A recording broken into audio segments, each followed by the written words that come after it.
Yep, it's recording. And Howard, you wanted to say something earlier. I forgot to acknowledge that. Oh, thanks, Rod. Yeah, I'm a bit of an old left-wing union, ex-union delegate sort of thing amongst engineers, and that's my natural sort of thing to be. Oh, look, the right wing are being unrealistic here, and they're causing all the trouble. But I certainly take Peter's point that we're telling this story not in an echo chamber. We're telling this story to engage, people that probably aren't previously so much engaged in activism or aren't so much engaged in climate science. And the people that are sort of really vehement or out doing protests, and we probably won't bring them in anyway because they're pretty well committed to whatever they're doing with 350 or whatever. So I think that's the difference in our story. We really have to make the effort to be positive focus, really solution focus, because the problem with saying, look, there's a problem with our society, people that aren't of our way of thinking think, oh, the left wing are trying to sneak in an agenda in with climate science and change everything we know and trust. And, they're trying to take away all my chances to have a great retirement by cutting back all the lurks and perks of international travel and cars and all this sort of thing. So I think we need to emphasise that we're just reshaping the economy, not killing the economy. We're future-proofing our society, and we're moving to sort of wonderful new technologies rather than getting stuck in old technologies. I think our story has to focus on that rather than how things are broken, because they're suspicious that we're trying to sneak in a left-wing agenda together with the solution to climate change. So the Naomi Klein sort of stuff. Well, let's look at this story now and analyze it from that point of view, and to what extent is it doing that? Because I believe that we are. I think that this story does incorporate the positivity and the broad range of interests that CCL generally achieves. So the starting point is human ingenuity and fossil fuels have built an amazing civilization. That's really true. It's really fantastic what we've done, and it's wonderful that fossil fuels, have enabled that rapid growth of our civilization. Some technologies now endanger us and the natural systems that... Rod, do you want to move this onto the slide you're talking about? Oh, isn't it showing that? Oh, sorry. No. My screen says it. So my screen's got the restoration story. Our story fits this formula. I think you're talking to the next slide.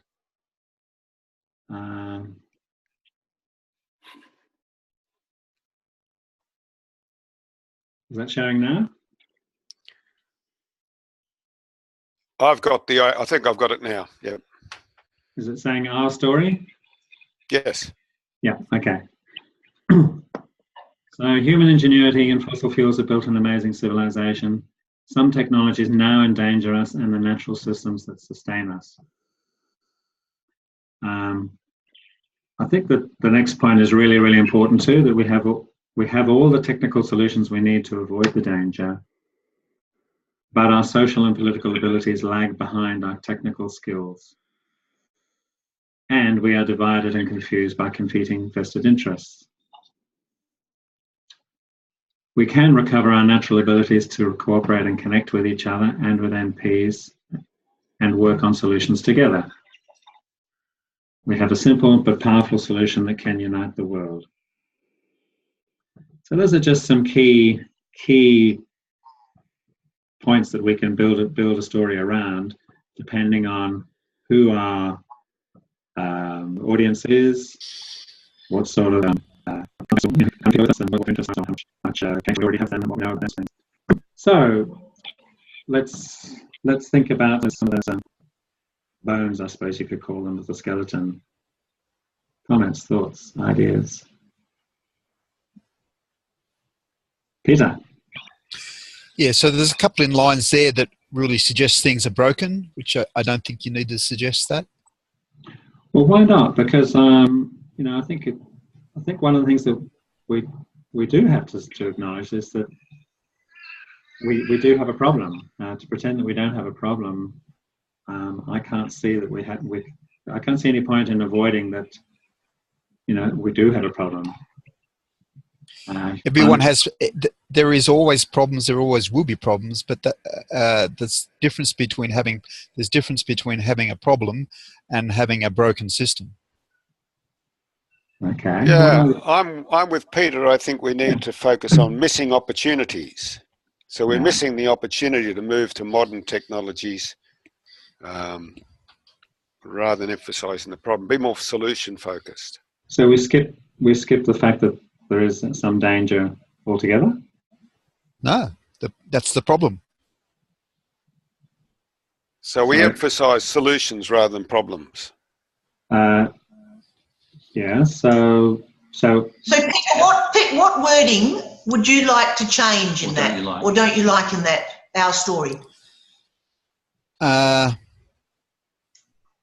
So the things I don't like is our competitive and individual culture, and individualistic culture. That's no longer there. Okay, that's gone. So I'm looking at an old copy. Can you see what's on screen? That's what we're working on now. Yes, I was just looking at what I highlighted before. That's all. Yeah. Rod, blow it up to screen. No, it's good. Like it as it is. Okay. So the other one I picked out was we can recover our natural abilities. I don't think there's anything wrong with our natural abilities. We've just got to use our natural abilities. Right. Okay, yeah. We need to use them, yeah. So the other thing I didn't like is, okay. Oops, sorry. I thought I could edit while you were talking, but apparently I can't. Yep, carry on. Some technologies now endanger us. There's technologies themselves don't cause a danger. It's just our use of technologies that causes danger. Yeah. Okay. So saying our technologies are the danger, so it's how we use them. That's. Do you think you should say old technologies now in danger? No, so kind of new technologies can endanger us just as well as old ones can. So it's how we use new things as well as old things. Should we say burning fossil fuels now endanger us, or continue something to do with the continued burning of products? I haven't got the thing in mind yet, but basically burning stuff from underneath the ground, putting it in the air. We need a way of expressing that. Can we say something like international consensus is we need to move? So we've got human ingenuity and fossil fuels have done that. The international consensus is we now need to move to cleaner renewable industries. Well, the thing that's missing from where we're heading here, I think, is that yes, CCL is very, very solution focused, but I'm also recognizing that what Monbiot is saying and other people and George Marshall is saying is that it does make a story more compelling to acknowledge that there are difficulties or challenges that need to overcome, and so in the fairy tales it's a monster or a villain. We're not wanting to demonize or villainize anyone, but I think it is really important that we recognize that there is a problem for us to be heroic about. So yes, Paula. So Peter, yeah. The second point that you don't like, isn't it? Some technologies now endanger us. Is that the bit that you don't like? Yeah, so there's a couple of things I reckon against, but yeah, so I don't think technologies endanger us at all. So the other thing I was thinking about our social, political, and political abilities lag behind our technical skills. I see that as that's saying that we are broken, and I don't think we are. So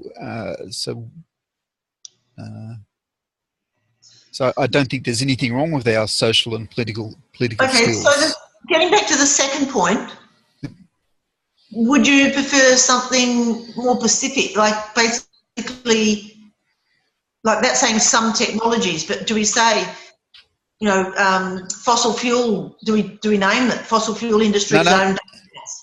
No. So all I wanted to do is not blame the technologies. So some use of technologies is all I wanted in there. All right. So it's only just the use of technologies. Yeah. Okay. And how, Rod, you should be able to edit at the same time. Well, Susie, we had a meeting on the team communication, and Rod, you've got to get out of view mode and back into the other mode of PowerPoint. You have to go back to edit mode in PowerPoint. I think you're in slideshow view mode at the moment. You need to go to the other mode of PowerPoint.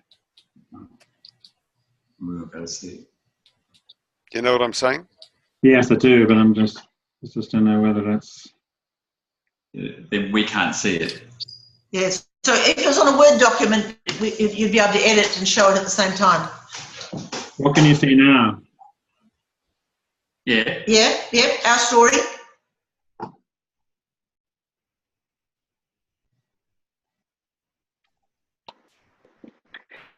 I think it's important that, when we kind of make these sort of changes, it's important to remember that you've got to find a balance between making what you think is something which is correct and something which you think is vivid and emotive and kind of potentially rational. And so it's a real finding the right kind of words in the right order. Exactly. But again, I think that if we do sort of make a series of these, I think what I personally would like to see is kind of like a preface for each one that said who it's designed for and what our aim is. So particularly, I don't think that it's wrong to want to learning people because practice that always showing that left learning people. So learning Yeah. That's really good. Yes, Jane, go ahead, Jane.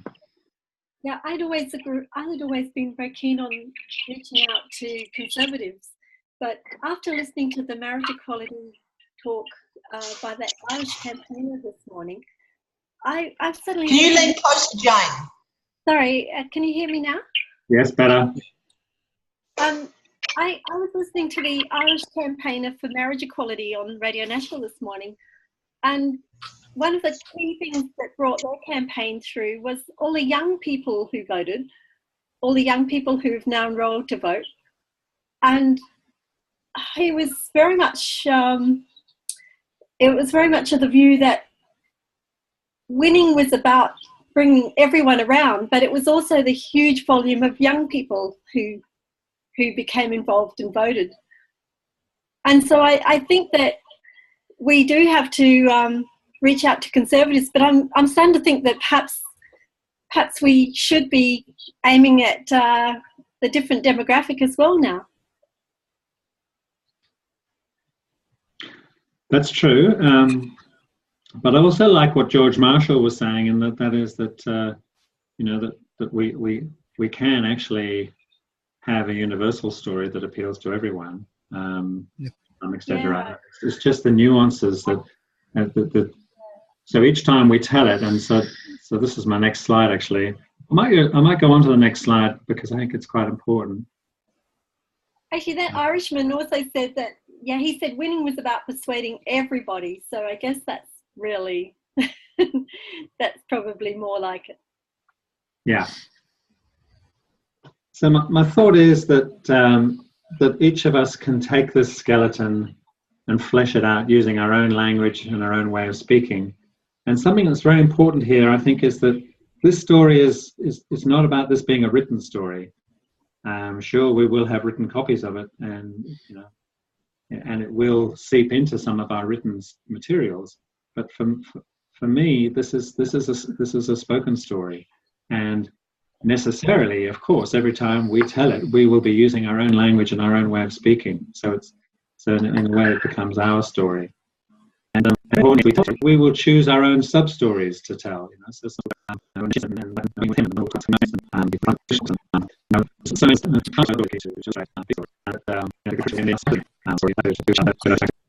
telling it to family and use our to form our character and find the things about. That's only one thing to agree to. I think we need to brush this down. It's been to the CCL story as a way of engaging people. Does that make sense? Yeah, Rod. Look, I'm totally on board with. We need to be telling this story more and more, because I think that's what's been lacking a lot in our growth. Is that we're all a bit reticent about talking to people in the other groups we mix with, bushwalking, whatever else. We sort of feel a bit shy about bringing climate change up because they're our bushwalking friends or our book reading club friends or something else. And we haven't got the self-confidence to bring this up. And I really think it's important that we all be proud of being part of CCL and make that part of our identity, and let our friends know that it is part of our identity, because we're in a crisis. And so I'm totally supporting what you're saying, that we need to have stories, and we need to be telling them more often. I mean, and the more we practice them and the more we talk to each other about it, it's absolutely great, because I think that's what's holding us back. As Nell says, we've got to get into the right-wing communities. We've got to get more groups in Queensland. Groups that are here in New South Wales and WA can help the Queenslanders and the Victorians grow. I think that's what we're missing, a sort of a growth culture. Yeah. But I also like to re-support the point I was making before, is that those of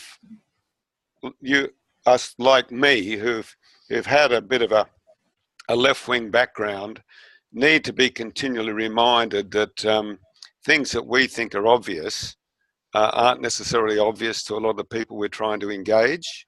So our social skills lag behind the technical skills. I mean, that can put people off, and so we have to think more about how we're trying to reshape the economy, not kill the economy. We're trying to take up opportunities, that we might have missed in terms of marketing renewables and being on the lead and winning the pack and all this sort of stuff, rather than being held back by old-fashioned ideas. So more sort of a pushing forward rather than a problem. Yeah.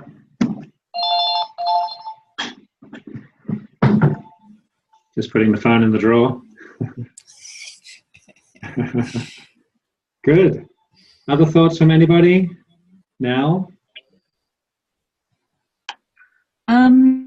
I guess I don't know. I really like this idea of having, kind of focusing on stories, and I want to suggest that one of the ways, because I think that if we want this to happen, we need to plan. We need to have a plan to kind of make it, give us space to practice it and stuff. And I think that we should be kind of using these like we use laser talks. This is just a thought. What if, I mean, I know that, because the feeling that I'm getting is that, that because I'm quite happy with this skeleton, but I can also see a whole bunch of other skeletons, possible skeletons, which would be potentially more useful in other situations. And I can hear that some other people aren't that comfortable with some aspects of this particular skeleton and whatever. And so I think, what if we, I don't know if doing a national call or something, we have some sort of meeting where we all, we take turns, somebody presents their their story, and so they've only got, you know, a minute or a couple of minutes or whatever, and they need to kind of say who's the target audience and what the aim is, and then present it. And it's kind of like, because if we don't have some sort of something to keep us honest, then we're all going to sort of earnestly say that's a great idea and go away and not have time to do it. So think about something like that. Yeah, great thought, Nell. And I actually had that in mind, that we could possibly go into chat rooms right here and now, and just take turns to practice telling the story for a few minutes. Yeah. Sure, great. Yeah. Would anyone else like to have a go at that? One other thing we need to think about is we're still just the regulars here. We're not.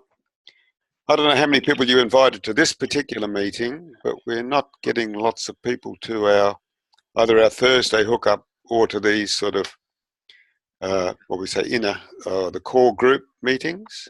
Yes. So I don't know how we address that. And do we need to address that? I mean, well, the answer to your question was that the only person who's missing from this one is Dennis. He's the only one that was invited that couldn't come. I invited basically the board plus Paula and Jane. So that was my thinking for this one, because if it was too big, it would become perhaps unmanageable. But there's no reason why we can't, as you suggest, do a really sort of much bigger one fairly soon, once we've refined it a bit. But I wanted to do this much with you guys.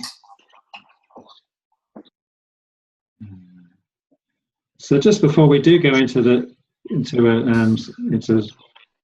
small rooms, I was just thinking, well, I'll just show you the last two slides that I wrote this morning. Obviously, our story will inform our strategy to some extent, and that there are different ways in which we can use the story to forward our agenda. So, ending fossil fuel subsidies is one key area we could be working. Another story is leveling the playing field, and that's a really key one that comes up now and then in our work. The dividend means that no one is out of pocket. It's another really important sub-story. The whole idea of internalizing costs into the price of fossil fuels is a very important part of what we're about. Bipartisanship is another key part of our story. And international cooperation, the way border adjustments create opportunities for international cooperation is a key part of the story. So those are just came off the top of my head this morning. And then the last thing I wanted to show you was ending all energy subsidies, creating a true level playing field. There's a lot of knowledge in that. Fossil fuel subsidies reward the wealthy, and fossil subsidies are not for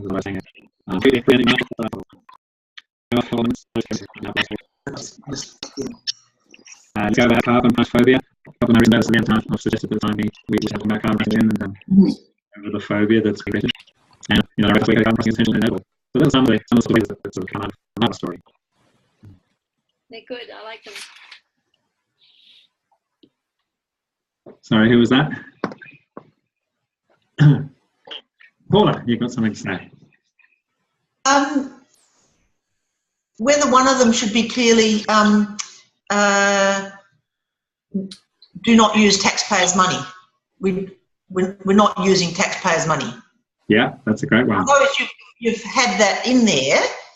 Yeah. But to make that as a and I look at the end result, and it's fantastic, because I'm thinking, like, Jane and I have been writing letters, and Belle's getting letter writing up and running, and it means you've got these just about cliches, that we can just draw on to put into letters to continually get that message out. Yes. And you just reminded me, Paula, that something that's worth stating here is that it looks like we've won a battle with the West Australian. That 3 or 4 weeks ago, they were still printing lots of denial letters. Suddenly, they've dwindled to a trickle. There's a very, very small number, and mostly pro-climate letters are getting printed, and it's just fantastic to watch. And so, I won't count my chickens before they hatch, but it looks like we've brought them around somehow, and that so clearly our positive storytelling and our positive letters have made a difference, and it's fantastic. Yeah. So let's fingers crossed that it'll stay that way. Yeah. So yes, Howard. There's two things to discuss here. There's comments on the points you've got down, and there's where we go from here. So I'm not trying to cut off conversation on the points that you've got there, if people want to go back to that. But where we go from here, just a suggestion to float past this group. We've got some sort of great ideas from right here, and we want to know how to use this. And so there are uses for those writing letters to use them as trigger points.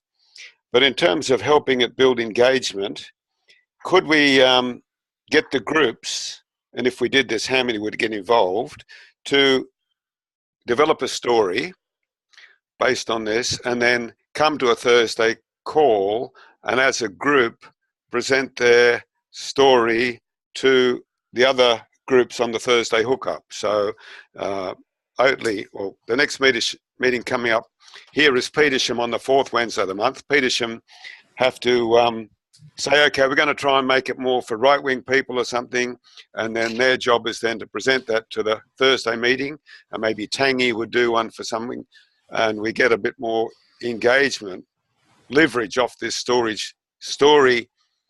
initiative to get more engagement of the membership of the groups rather than just the core members in our activities. That's a great idea, Howard. I think that's really, really good. We could invite different groups to do exactly that. Yeah, lovely. Nell, you've got something? I was just going to say, I think it's great to leverage it to get them involved. I do think it's worth noting that, like laser talks, in some ways we want these to be carefully crafted. You know what I mean? Like when they're kind of made a group, it can be a bit of a dog's breakfast.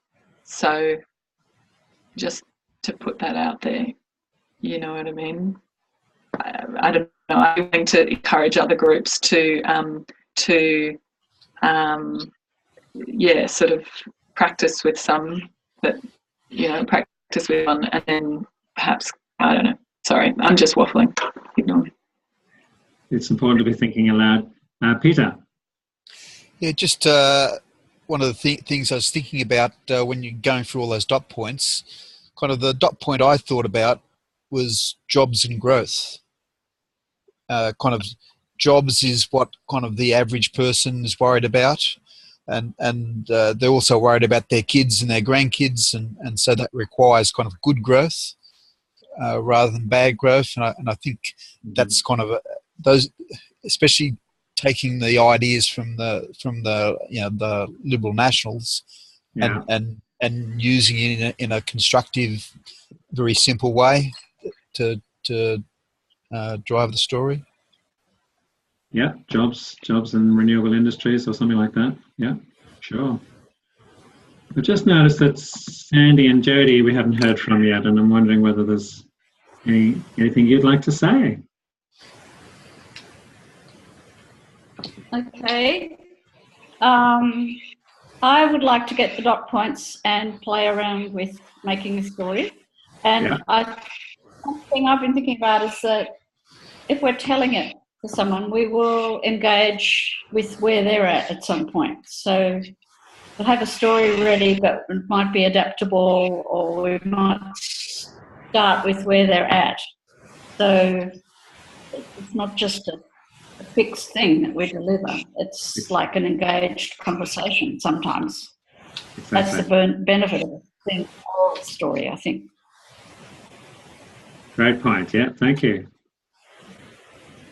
I think it's really exciting. Really, what the discussions, it's been very interesting. Oh, good. Jodie, anything you'd like to pop in? I think everyone's covered everything. I think the last thing I wrote down was I'm very excited about this project as well. Yes, for all of the reasons that everyone said. I think about this kind of thing a fair bit of the time anyway. So it's fantastic to chat with you guys who've got all these different perspectives. And I think Peter's actually really tolerant of us lefties. That's really good. That is good. It is a different mindset, I guess, and it's not, no one way is right. And I really enjoy being sort of forced to be on that, to be looking at that different perspective. It actually feels really freeing, and actually it's something that I've always liked about CCL, all the 10 months that I've known about CCL. It's a kind of liberating to not be stuck in one side. So whenever. So I really feel that, and I suppose it would be good to be able to use the story to actually put, that's like a service to give to somebody else. Here's this other perspective, but you won't succeed at that unless you trust the person, who's giving it, or you can't even any kind of challenging information. Trust is such an important part for that to be received well. So that stuff about, it being part of a conversation, it being, really authentic for each of us, as well as to our cause, as well as to, our political strategy. All of that's got to be really authentic, and I think that does take that careful crafting as a group as well as individually, like both. It's not one or the other. And the CCL ways to congratulate and thank and appreciate, and I think that would be a natural entry into telling the story at the bus stop or wherever, so having that vibe throughout of appreciation, is sort of like it would be the icing on the cake, and yet you wouldn't eat the cake if it didn't have icing in it. That's well, I don't know about you, but I wouldn't. Well, if I had to, but so I know that's a bit of a dump there, but I really, getting a lot out of this conversation. That's Thank great. you. I don't think Peter Sampson said anything yet, either. No, I think this has been a great forum. I just saw a video with Catherine Hayhoe, and she was sort of saying when you're talking to different groups, unless you actually connect with who they are, then they're not going to be wanting to listen to you, so whoever that group is. So this is really a really good step to say, okay, you pick the story that is really going to connect with their values and that which is the story that we want to get across, that is connecting with them, So I think this is where the skeleton idea is excellent, because then you can then think, okay, I'm going to talk to, a very conservative group or like Rotarians or whatever, and then you talk their language as such, and this story will then be able to be used to flesh that out to make them want to connect with us. So I think it's really important. Yeah. And Howard? Yeah, look, I don't know whether this is too adventurous, but picking up on Sandy and Peter's idea, could we make it a role-playing exercise when you develop the story? So the story has to be interactive, and ideally the person giving the story shouldn't be talking that much. We should be trying to get the other person to say what we're thinking. So rather than tell the story in your groups, we role play it. Peter could pretend to be really right-wing, and I could try and present the story to him or something like that. That's a suggestion. I don't know if it's whether we do that on the Thursday hookup or it's putting people under too much of a spotlight. I don't know, but that's just an idea. And I've got one other thing to say before we kick off. So I'll say it now so I don't have to jump in again. It's on another topic. I've got to thank Nell very much for introducing me to this book. It's now my #1 Christmas gift suggestion, ahead of the Unfreeze Yourself that I've previously been suggesting. Yeah. There it is. And the other book that might be a good Christmas present is this one. not so directly about climate change. So Awake on Earth is a good sort of story. It's about her coming to grips with climate change and becoming a CCL activist, advocate. This is more about Richard Dennis talking about reshaping rather than shrinking the economy. So we talk in terms of addressing climate change reshapes our economy to modern technologies, clean technologies, rather than shrinking it. So anyway, that were my three things: role-playing and the two books. Peter. Yeah, so one thought I just had is that kind of one idea from my more commercial background is the idea of the elevator pitch. If you got a story, then you need to be able to deliver that story in the 30 seconds you got standing next to someone on the elevator. Because often that's the only time you have allowed. So if you can't deliver the ideas simply and succinctly in 30 seconds, then the story's too long. So obviously you can have a much longer story, kind of the 2-hour story, but unless you can condense it into 30 seconds, then you lose a lot of opportunities. Exactly. That's exactly what I'm thinking. Yeah, that we have to be able to expand or shrink our story to the situation, and the elevator pitch is the perfect example. So let's split up into breakout rooms just for 3 or 4 minutes. Well, let's do it for 4 minutes, and that way we can pair off and take turns to just try telling the story just from scratch, off the top of your head. This is just a very quick practice run as a way of seeing what comes out of our own brains, because what we talked about so far has mostly come out of my brain, and it's really, really useful to, and even for me, it's useful for me to just sort of try saying it coherently and as coherently as I can in 30 seconds or so. So should we do that? Okay. Now I can do it. Yeah, Zoom can do it automatically. So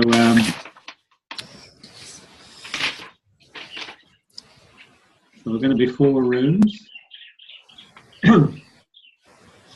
And here we go. Let's see what happens.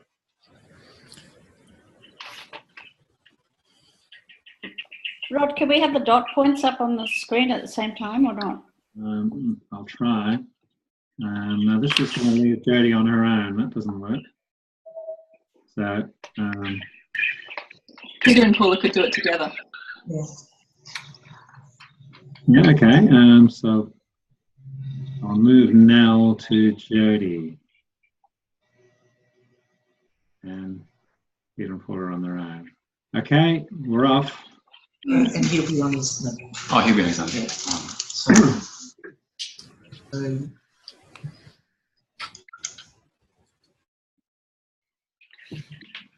And I'll try and bring up the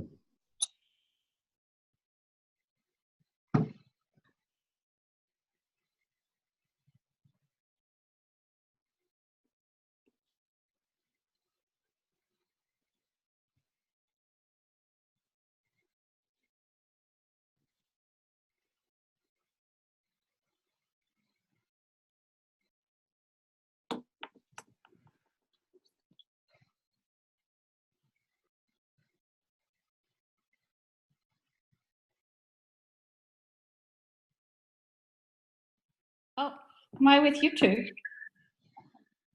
It looks like I'm with you two. Well, let's see if I can join Peter and Paula. Yeah, I'll leave you two. I cause it. And we need to move on to. Hello. That process left me without a room, so I decided to join you.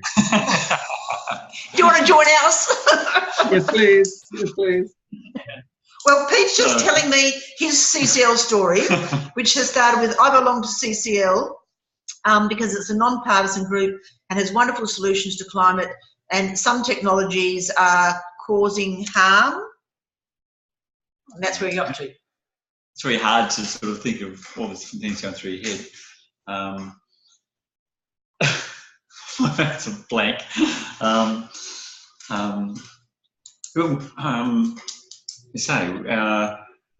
We need to, we are actually trying to get the political will to get engaged with this issue because they are lagging behind. And it's funny when you're sort of trying to go into a few things. So it's really, it's really that we are partisan. We are not partisan. We are solution driven. We want to see change in technologies that don't do harm. Clean technologies. Clean technologies. And we want to see political will.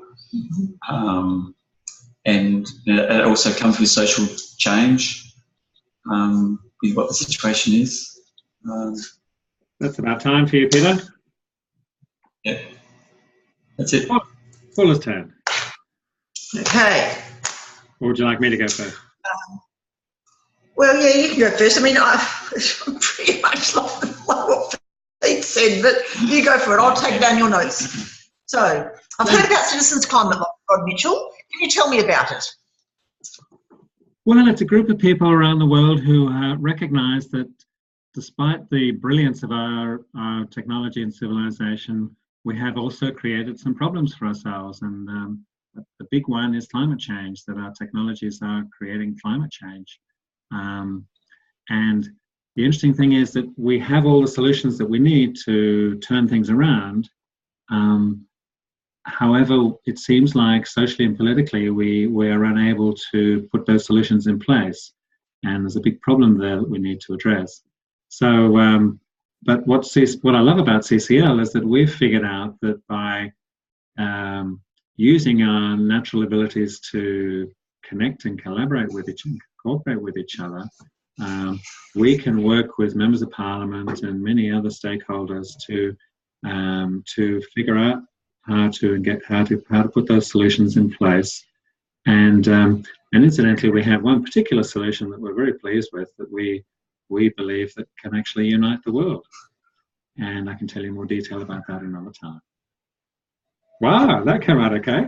That was fantastic. That's pretty good. Excellent, Rod. It was recorded, Rod, so you can type it down later. I didn't write that down because you were talking so fast I couldn't write it down, but it is recording. So that's excellent. Okay. That's fantastic. So I just want to get you onto radio now to be able to spruik that. Okay. Well, probably... Capital Radio. I've written to Capital Radio. I haven't heard back yet. Okay, excellent. Thank you. Thank you. I'm just wondering, do we have time for you to do a quick one, Paula, and then we go back to the group? No, I'm happy not to. Okay. I don't need to. You've both covered it. Okay, well, I'll close all rooms now then. It's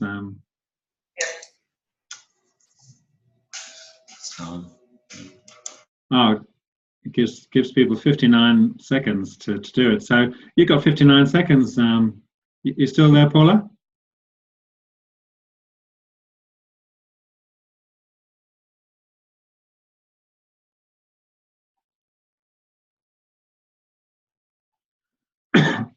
Rod.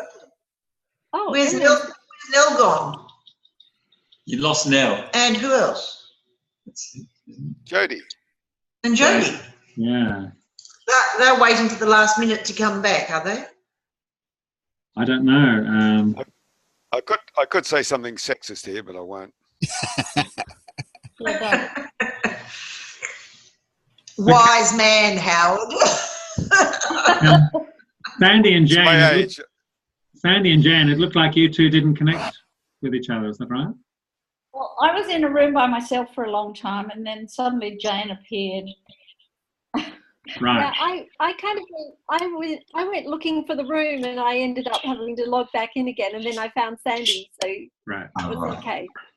Jane, you should have had a little thing come up on your screen that Rod puts. Jumped into. Yeah. was busy doing Yeah, it. I tried to join the meeting and it wanted a 9-letter code or something. And Oh, no. You just have to wait. You just have to, it does it for you. right, okay. I didn't wait enough. Okay. Well, I'm conscious of people's time here, and I don't know how far you want to go over time, but be great to have a bit of feedback about for those of you who had an opportunity to say some things. How did it go?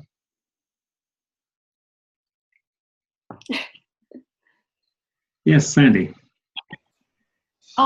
This has been a really good start. I would like to get the dot points and kind of start to write some things in relation to them. Yep. And one thing I just thought about with Jane is like having in mind who you're going to talk to will be helpful in how you direct your story, and at least how you engage at the beginning of the story. I think it's been really good for us to do that. I love the whole idea of stories. There's a good example I'm going to research again and send to people about Pakistani filmmaker, how she converted some MPs to make good decisions about women in Pakistan. And I think we can look at structure of how stories work to bring some drama, a little bit of drama into our story somehow. Yeah. Right. Yeah. Paula. Before we started doing this, I just wrote down that it would be great to record all our stories of, setting up CCL in Australia, which was Rod's story. Stories about setting up particular groups around Australia, success with our key meetings, and also stories about our outreach. So it's like, okay, we had a great outreach, and we talked about da. So, yeah, so using that same thing, but in those particular ways. Great point. Yeah, they're great sub-stories. Yeah, thanks, Paula. Nell, you had your hand up. Yeah, I think that's a really excellent exercise. Thanks very much, Rod, for doing it. Because it doesn't matter, you can kind of talk around it, but actually getting down to it is makes you a little bit nervous, and it's such a good exercise, and we really must do it, I think. Just a technical note, when you're using those breakout rooms, Jodie and I only got halfway through the second turn. It's really helpful, I find, to kind of try and send a message halfway time and to tell people initially how much time you're going to be given. Yeah, sure. Yeah. Yep, that's the first time I've used it, so yeah, thanks for that. It's a bit of learning to do. Any other feedback about what happened in your breakout room? Okay. Yes, Howard. I probably said more than my share, but anyway, we talked about internationally marketable jobs, because we want our kids and what have you, the people that are studying at our unis and TAFEs, to have jobs that can be useful in the future and throughout Asia. And we want to reshape and grow our economy to be future-proof. Right, good. Okay. Well, I might finish by just telling my story, because it was really interesting telling it to Peter and Paula just now, that it tumbled out in a particular way, and it'll tumble out a different way now because I'm talking to a different audience. But I think it's just useful for me to, I guess, to walk the talk myself, to practice saying it myself, yeah. So here goes. So Paula gave me a really good starting question, which was something like, I can't remember now, but yeah, what did you ask me, Paula? Now, Rod Mitchell, I hear you belong to Citizens Climate Lobby. Please. Yes, that's right. I'm with Citizens Climate Lobby, and it's an amazing organisation, and it has a few key things about it that I really like. The first one is that we recognize that we have this amazing civilization that's been built on human ingenuity and fossil fuels. Fossil fuels have been an amazing part of that journey. And we're also conscious that there are some aspects of that are endangering our civilization. Some aspects of those technologies are endangering our civilization. And that, but the great thing is that we have all the solutions we need to solve the problem. What we're lacking at the moment is some social and political skills to be able to implement them, and we're lacking the political will. So what we're keen to do is to reconnect with each other, we're keen to use our abilities to connect with and collaborate with each other to implement those solutions. And we do that with members of parliament and other key stakeholders.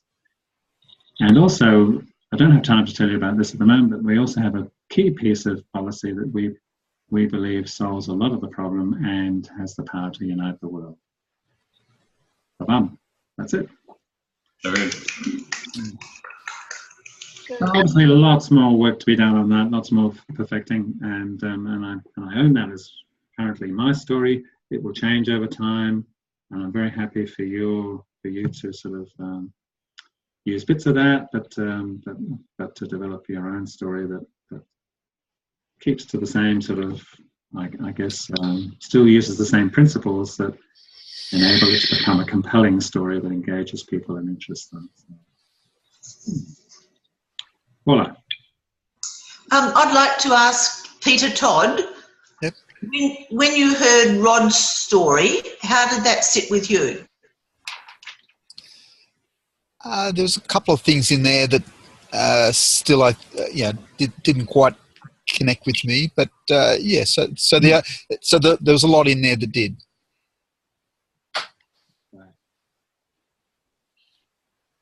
Okay, thank you. Thanks for that. Thanks. Good question, Paul, and thanks for the feedback, Peter. So I can give you my 30-second kind of elevator pitch if you wanted to. Yeah, sure. Love to. Okay.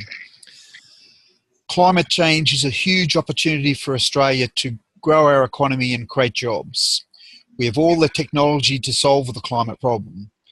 CCL is focused on getting our politicians to work together and get onto the job and just do it. Right. Great.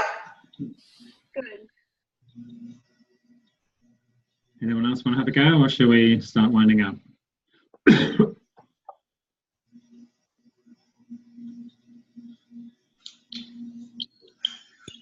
All right. Yeah, I can't top Peter's "just do it." I mean, that's the Nike ad, and you can't, just do it. So, all I'm going to do is remind you that the massive summer membership drive is still running, and it's not something for someone else to do. It's something for each of us to do. To ask all of our friends, and a good way is through Christmas presents. Give people Christmas presents, and then gives you a reason to talk about it. The reason I gave you this book is it's a great story of blah blah blah, and just do it. Massive membership drive. Just do it. Thank you, Howard. Thank you very much. Okay. Hey, Howard, are you free for a minute afterwards to have a bit of a chat? Yes. Just for 5 minutes. Cool. Okay, well, let's finish up there, and thanks for going over time, and thanks for all your input, and thanks for being part of the exciting process. Good. Feel free to say. Let's do a very quick round of what you find interesting or useful about doing this. Let's start with Mel. It was, like I said, I really enjoyed this, and it was really useful. I think that stories are what we are made of. So I think that kind of getting in control of that, like through this sort of laser talky kind of thing, and practicing it is just an incredibly powerful thing to do. Thank you, Rod. Right. Thanks for your input. Howard. I like the idea that we've got a group where we don't always have to have the same opinions, but we can still be friendly and get on. And like, I didn't like that what you said, Rod, but no one takes offence. We just try and understand where the other person is coming from, and take it on board. I think not all groups are like that, and I think that's great that we are like that. Okay.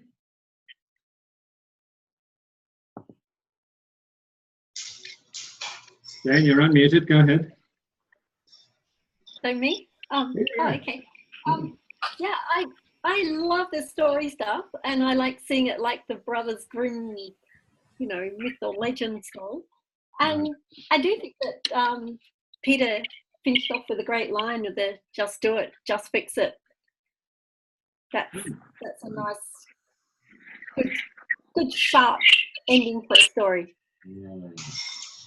Paula. I really like this because it's sort of in a way just clearing my head of what do I say, how do I say it, and even with writing letters, it's like I've got I've got a little box that I can just pull things out of, and it just really, yeah, fantastic. Andy. Me? Yep. I like what Howard said, and I love that we've got a bit of a framework and we can all start to do this. I think it'll make a big difference. Peter Sampson. Hey, I just think it's a great idea. It's a real follow on from how we've tried to do our introductions in a meaningful way, and so this is just the next step on how we explain our story of Sisters Climate Lobby. So I think it's really good. Yeah.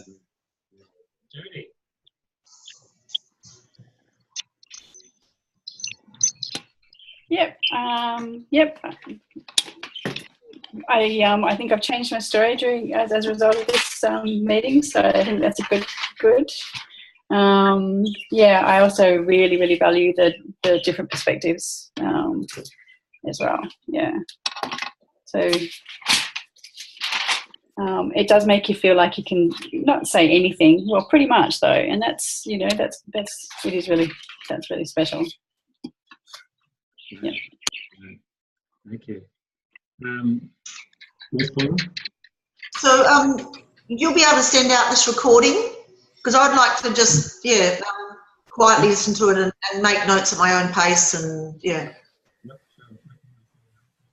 Can't hear. What's that, Peter? You can't hear me? No, you can now. Yeah. Okay. Yep. Sorry. Yep. I'll send it out. No problem. For me, it's been great. This morning's been wonderful. Thank you for joining me in this process, and I've learned a heap, and it's very heartwarming how well we've been able to work together, and how much we have to offer each other. It's wonderful. So I'll send out the recording as soon as I can, and I'll also send and the PowerPoint. Yep. I'll send that too. And so feel free to use whatever you can, whatever works for you. Great. Thanks again. Okay. Bye-bye. Bye. Thank you. Happy birthday, Howard. Oh, happy birthday. Oh, happy birthday. Happy birthday, Howard. Are you going to blow out all those candles today? Can you stick around too, Rod? Is that for 5 minutes? Okay. Yep. See you guys. Bye. See you, Peter.